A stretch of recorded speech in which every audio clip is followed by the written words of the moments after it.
AI technology দিয়ে তারা ঘরে বসে কিবোর্ডের ক্লিকের মধ্য দিয়ে আমাকে এখানে শ্যুট করতে পারে এখন রাইট নাও আমরা কিছু করতে পারবো না। এবং আমাদের কোনো প্রতিরক্ষা ব্যবস্থা নাই। আপনি কোথায় বসে আছেন ওইখানে আপনাকে শ্যুট করা সম্ভব। প্রযুক্তি এমন জায়গায় নিয়ে গেছে তারা। আপনি মুসলিম কান্ট্রিগুলোর অবস্থা দেখেন। আমরা বাংলার জমিনে দিন কায়েমের কথা বলছি, বাংলার জমিনের ল্যাকিংসগুলো আপনি ফাইন্ড আউট করেন। আমাদের কি আকাশ নিরাপদ? সমুদ্র কি নিরাপদ? আমাদের কি মিসাইল আছে? ক্ষেপণাস্ত্র ব্যবস্থা আছে? আকাশ প্রতিরক্ষা ব্যবস্থা আছে? আমাদের কি এরকম প্রযুক্তি আছে? আমাদের কি ইমানদার এমন মিলিটারি বাহিনী আছে কিনা? অনেক বিষয় আছে যেগুলো নিয়ে আমাদেরকে ভাবতে হবে।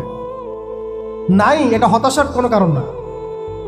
এবং আমাদের সব কিছুই লাগবে, জরুরিও না, এটাও মাথা দিচ্ছি।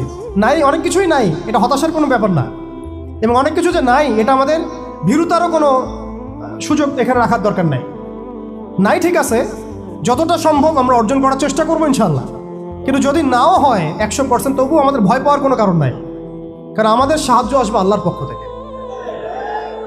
আমাদের সাহায্য আসবে আল্লাহর পক্ষ থেকে ইনশাআল্লাহ। এবং আপনারা এই আয়াতটা জানেন যে কাম মিন ফিআতিন কলিলাতিন গালাবাত ফিআতান কাসীরাতান বিইذنিল্লাহ। কত ক্ষুদ্র ক্ষুদ্র দল এই পৃথিবী থেকে চলে গেছে, যারা বড় বড় দলের উপর বিজয় লাভ করেছিল আল্লাহর সাহায্য। অতএব এটা আমি বলছি যাতে আমরা একটা যুগের সাথে তাল মেলাতে পারি, অন্ততপক্ষে কিছু প্রস্তুতি আমাদের থাকা তো দরকার। ব্যাপারটা তো এমন নয় যে আমরা গেলাম, জায়নামাজে দাঁড়ালাম, দোয়া করলাম, যুদ্ধে জয়লাভ করলাম। এভাবে কিন্তু যুদ্ধ জয় হয় নাই। আপনারা বদরের যুদ্ধের ইতিহাস যদি পড়েন দেখবেন নবী সাল্লাল্লাহু আলাইহি ওয়াসাল্লাম আগের রাত্রে গিয়েছেন, বৃষ্টি হয়েছে, জায়গা দখল করা হয়েছে, আমরা কূপ দখল করেছি যাতে পানি আমাদের কাছে থাকে, সৈন্য বিন্যাস করা হয়েছে, যতটা ট্যাকটিক নেওয়ার প্রয়োজন সব আমরা নিয়েছি। তারপরে দোয়া, সুবহানাল্লাহ, দোয়া হতে হতে হতে হতে কাঁধ থেকে চাদর পড়ে যাচ্ছে। আবু বকর রাদিয়াল্লাহু আনহু এসে বলছেন যে ইয়া রাসূলুল্লাহ, যথেষ্ট হয়েছে, আপনি থামেন, আল্লাহ আপনার সাথে আছেন, আল্লাহ আপনার দোয়া ফেলবেন না ইনশাআল্লাহ।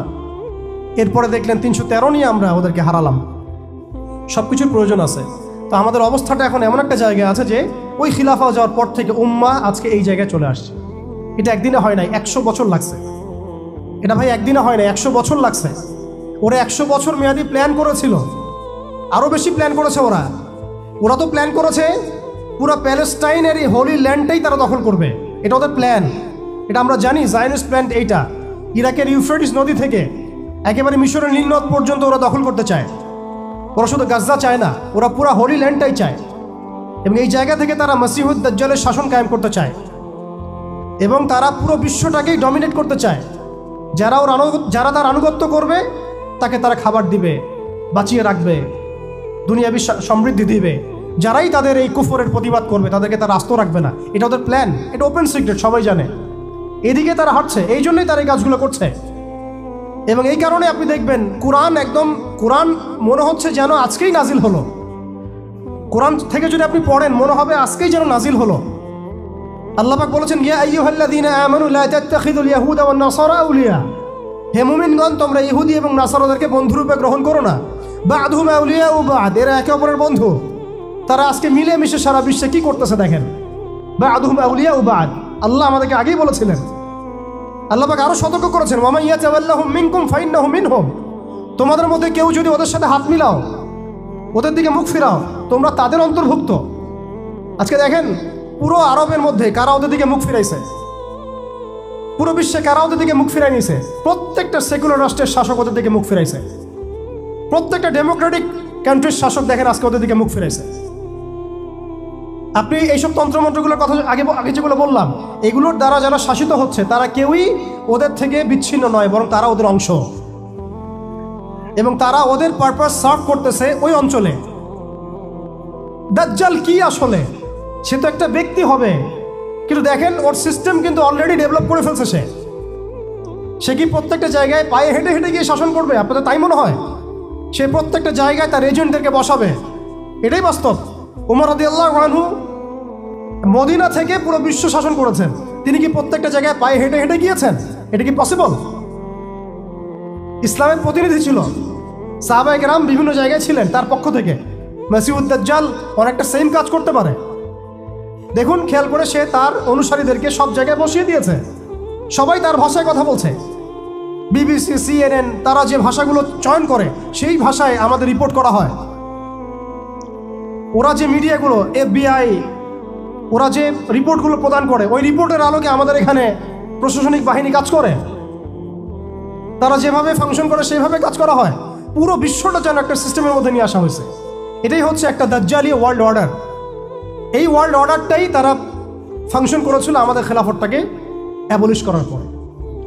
এই কারণে আমাদের এখানে প্রশ্ন উঠতেছে যে উম্মার পুনর্গঠন কেন দরকার, কিভাবে সম্ভব? আগে আমাদেরকে বুঝতে হবে যে কোন জায়গায় আমরা চলে আসছি, কোন জায়গা থেকে। এখন কি আমাদের ঈর্ষা হচ্ছে না যে আমরা কোন জায়গায় ছিলাম? এখন কি আমাদের খারাপ লাগছে না যে আমরা আসলে কোন জায়গায় ছিলাম, আজকে কোন জায়গায় আছি? অনেস্টলি স্পিকিং, আপনি বলেন আজকে যদি গাজায় 1000টা শিশুকে হত্যা করে আমি কি করতে পারবো? আমরা কি বুঝতে পারছি আমরা কোন জায়গায় আসছি? আর স্মরণ করেন সেই সময়ের কথা যখন একটা মুসলিম যুবতীর উপর চোখ তুলে তাকানোর অধিকার কারো ছিল না, এই ক্ষমতা কারো ছিল না। চোখ তুলে ফেলতাম একেবারে আমরা। ঘরের ভিতরে যদি বাহির থেকে কেউ তাকাতো অন্যায়ভাবে, চোখ উপড়ায় ফেলতাম আমরা। একটা মুসলিম রমণীর সম্ভ্রমহানি করা হয়েছিল এই সাবকন্টিনেন্টে, এই সিন্ধুতে, মনে আছে আপনাদের? তার সম্ভ্রমের জন্যে, তার সম্ভ্রম বাঁচানোর জন্যে পুরা মুহাম্মদ বিন কাসিমের জাইশ আসছে। আমি কি চিন্তা করতে পারছি আমরা কোন জায়গায় ছিলাম? আজকে আপনি দেখলেন রেলে একটা মেয়ে যাচ্ছে ইন্ডিয়াতে, তার নিকাব খুলে ফেলা হলে কেউ কিছু করতে পারলো না। ওরা জোরে জোরে বলছে বল বল জয় শ্রীরাম বল, তারপর ছাড়বে না, আউযুবিল্লাহি মিন যালিক। বল জয় শ্রীরাম, তারপর ছাড়বো তোকে। বল মোদিজি কি জয়, তারপর ছাড়বো তোকে।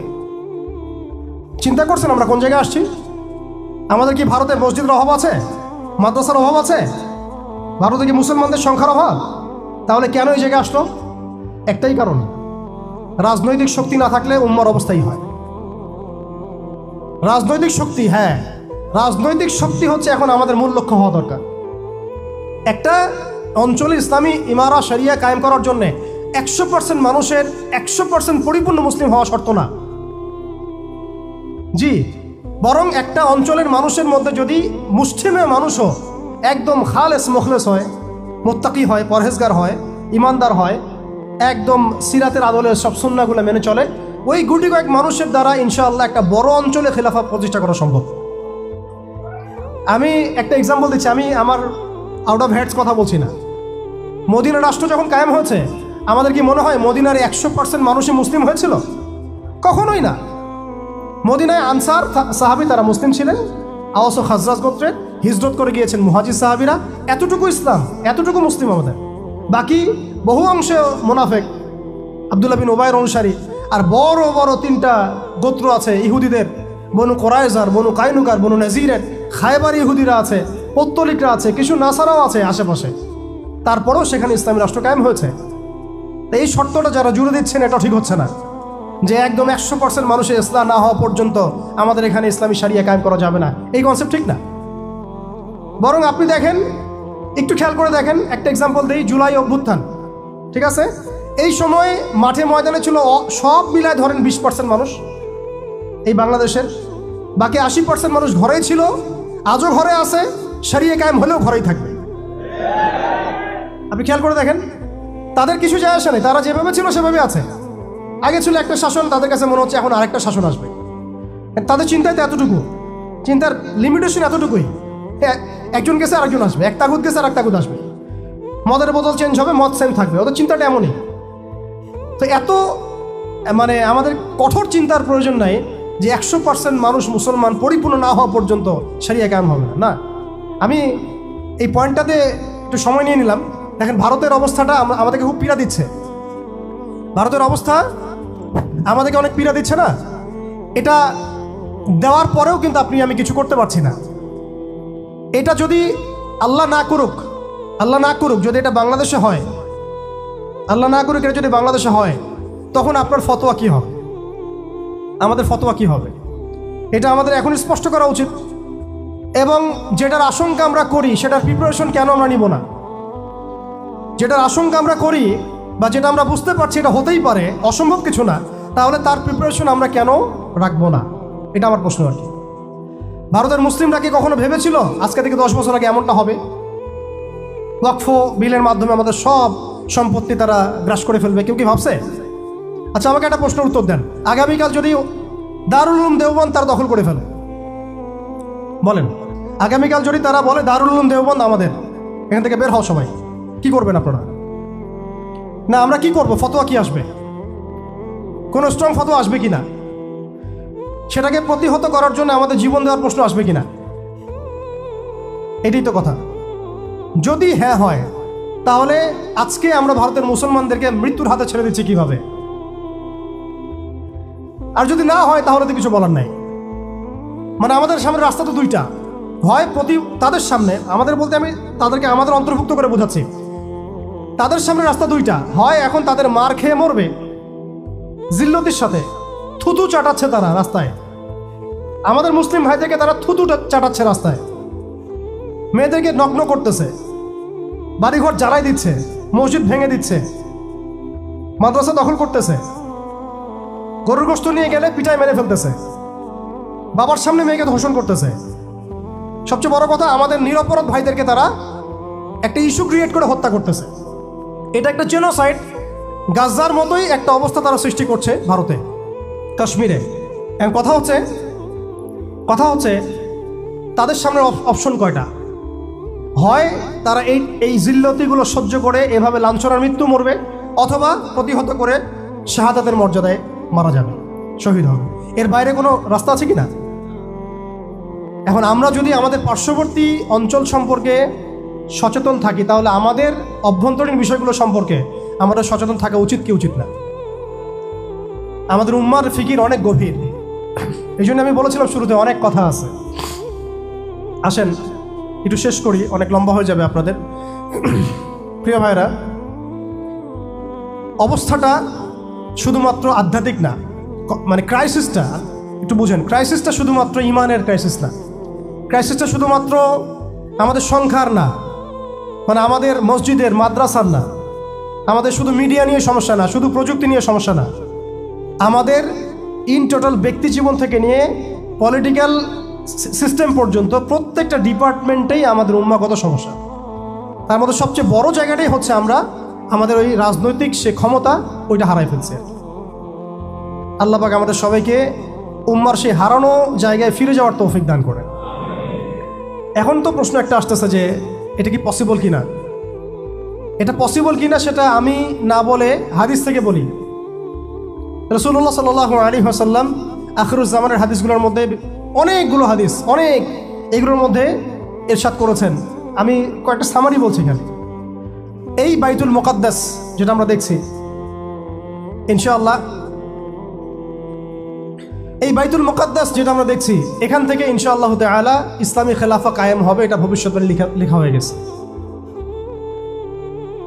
মালহামা হবে, এটা লেখা হয়ে গেছে।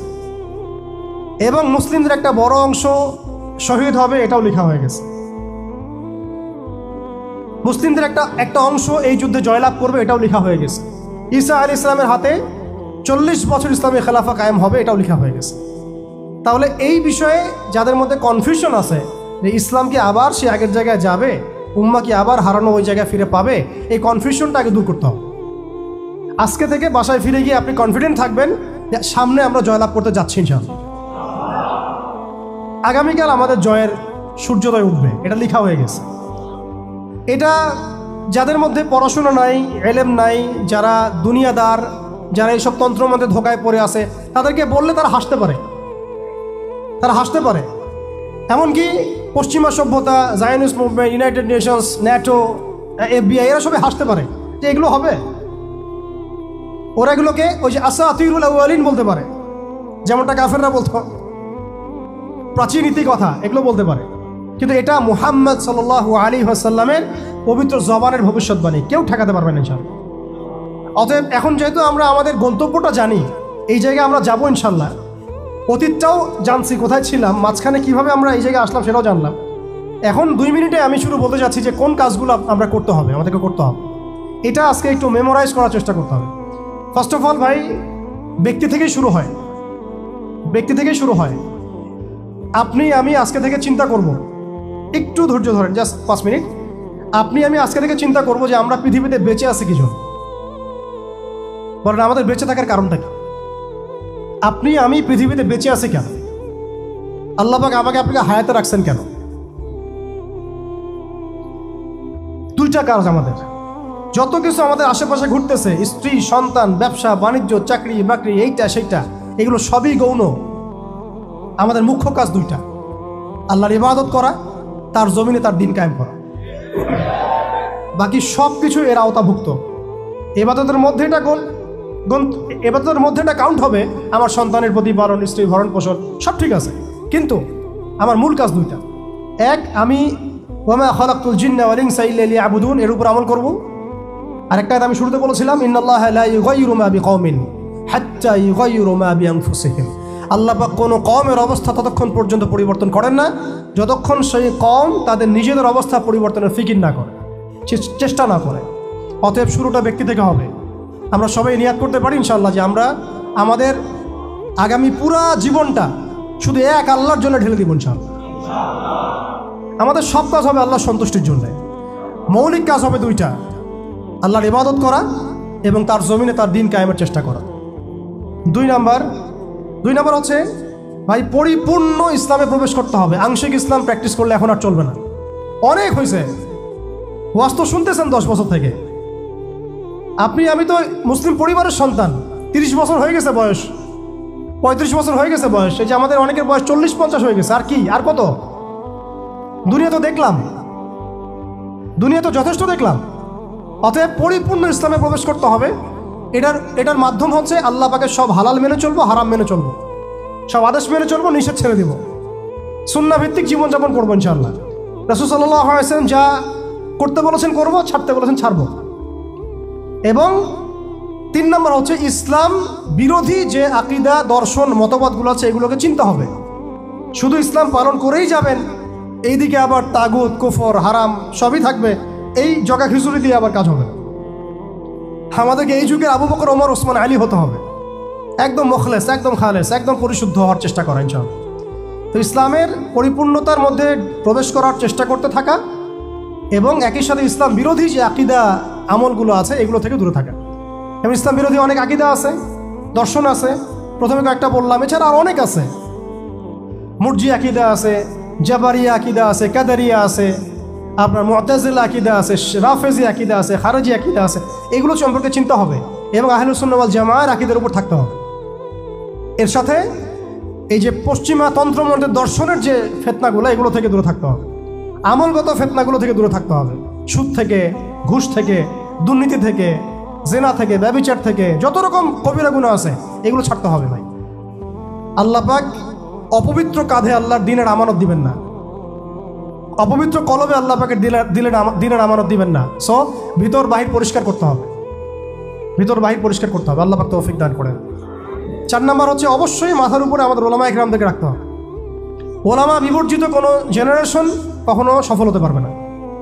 অতএব ওলামা ইকরামদেরকে আমাদের মাথার উপরে রাখতে হবে, এই সহবতটা আমাদের লাগবেই। 5 নম্বর হচ্ছে ভাই, হারাম খাওয়া যাবে না, হালাল খাইতে হবে। কোন অবস্থায় আমরা যেন হারামে লিপ্ত না হয়। যত রকম হারাম আছে সব ছাড়তে হবে, ছেড়ে হালালে থাকতে হবে। না খেয়ে থাকবো তাও হারাম খাবো না, না খেয়ে থাকবো তাও হারাম খাবো, এই চিন্তা আমার মধ্যে থাকতে হবে। 6 নম্বর, আমার আপনার জীবনের লক্ষ্য ফিক্স করে ফেলেন। আজকে জীবনের লক্ষ্যটাকে ফিক্স করে ফেলেন। আপনি আসলে দুনিয়াতে কি চাই, কি করতে আসছি, আমাদের কাজটা কি, এইটা যদি ফিক্স করতে পারি, কাজ আমাদের মাশাআল্লাহ 50% হয়ে গেছে। 7 নম্বর হচ্ছে আমাদের পারিবারিক কাঠামোগুলোকে ঠিকঠাকভাবে গড়ে তোলার চেষ্টা করা ইসলামিক আদর্শে। যদি একেবারেই পসিবল না হয় সেক্ষেত্রে আমাদের সামনে সাহাবীদের মিসাল আছে। বহু সাহাবী পরিবার থেকে সেই সাপোর্টটা পান নাই যেটা প্রত্যাশা করে মানুষ, অনেক নবীও পান নাই। অনেক ক্ষেত্রে দেখা গেছে আসহাবুল কাহাফের মিসাল আমাদের সামনে আছে। তো আমরা চেষ্টা করতে থাকবো। এরপরেও যদি সব কিছু আমাদের অনুকূলে না থাকে, এটা আল্লাহর হাতে ছেড়ে দিতে হবে। 8 নম্বর হচ্ছে, এটা খুব জরুরি, আর 2-3টা মিনিট। 8 নম্বরটা সবচেয়ে জরুরি। আজকে সেমিনার হলো, অনেক বয়ান হয়েছে, আলহামদুলিল্লাহ অনেক আলোচনা হয়েছে, অনেক স্কলার এসেছেন। 8 নম্বরটার উপর আমল যদি আমরা না করতে পারি, আমরা শুধু সেমিনারই করতে থাকবো, বাংলার জমিনে শরিয়া কায়েম করতে পারবো না। আমি একটু খোলামেলা বলে দিই আর কি, রাগ করেন না। 8 নম্বর যদি আমরা বাস্তবায়ন করতে না পারি, আমরা এভাবে সেমিনারই করতে থাকবো, মাহফিলই করতে থাকবো, আমরা এভাবে মসজিদ মাদ্রাসা সব খেদমত চলতে থাকবে, সব ঠিক আছে, কিন্তু শরিয়া ইমারত দিকে আমরা যেতে পারবো না। যেটা না হলে আমরা আবার পশ্চিমাদের দাসত্ব থেকে মুক্ত হইতে পারবো না, স্বাধীন হইতে পারবো না, মাজলুমদের সাহায্য করতে পারবো না, মুস্তাদআফিনদের পাশে দাঁড়াতে পারবো না। ওইটা করতে হলে আমাদেরকে ওই জায়গায় যেতেই হবে, ওই শরিয়ার জায়গায় যেতেই হবে। সেটা কি? সেটা হচ্ছে আমাদের দরকার একটা জামাআ দরকার। আমাদের এখন বিশুদ্ধ আকীদা এবং বিশুদ্ধ মানহাজের একটা জামাআ বাংলাদেশে অবশ্যই অবশ্যই জরুরি ভিত্তিতে দরকার। বাংলাদেশে অনেক কিছু আছে, অনেক প্ল্যাটফর্ম আছে, ঠিক আছে, আমি এগুলো সম্পর্কে অবগত আছি। সব কিছু বিবেচনা করে আমি আবার আমার জায়গা থেকে জোর দিয়ে বলছি, বাংলাদেশে বিশুদ্ধ আকীদার, বিশুদ্ধ মানহাজের, তাওহীদপন্থী মানুষদের, যারা আল্লাহর জমিন, আল্লাহর দ্বীনের বিজয় দেখতে চান, তথাকথিত পশ্চিমাদের পদ্ধতিতে নয় বরং সিরাতের আদলে যারা দেখতে চান, তাদের অবশ্যই অনতিবিলম্বে ঐক্যবদ্ধ হতে হবে। যদি ঐক্যবদ্ধ হতে না পারি আমরা অস্তিত্ব সংকটে পড়ব, আমরা অস্তিত্ব সংকটে পড়ব। আগামীতে আপনি হবেন টার্গেট, আপনি হবেন ডিহিউম্যানাইজ করার মূল উপকরণ, মূল মাধ্যম। এবং আমরা যদি ঐক্যবদ্ধ হতে পারি, আমরা যদি সংখ্যায় কমও হই, ইনশাআল্লাহ আযজা ওয়া জাল আল্লাহ পাক এই অঞ্চলের জন্য আমাদেরকে কবুল করবেন ইনশাআল্লাহ। দেখবেন এই অঞ্চলে কালিমা লা ইলাহা ইল্লাল্লাহ মুহাম্মাদুর রাসূলুল্লাহর পতাকা আমাদের হাতেই উঠবে ইনশাআল্লাহ। বৈশ্বিক অনেক কাজ হচ্ছে, এটা হচ্ছে আলহামদুলিল্লাহ, এটা আল্লাহর হুকুমেই হচ্ছে। যারা কাজ করছে তারা কিন্তু এককভাবে করছে না, তারাও এভাবে জামা গঠন করেই কাজ করছে। তাদেরও আমির আছে, তাদেরও মামুর আছে, আসসামু ওয়া তাআ আছে, তাদেরও বায়আ আছে। এগুলো যদি আমাদের মধ্যে না আসে, আমরাও এভাবেই যে সেমিনার করতে থাকবো, এর বেশি হয়তো আমরা আর কিছু করতে পারবো না।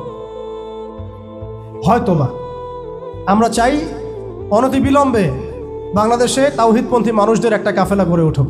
এই বিষয়ে আপনারা একমত কিনা? এ বিষয়ে কি আপনাদের মতামত আছে কিনা?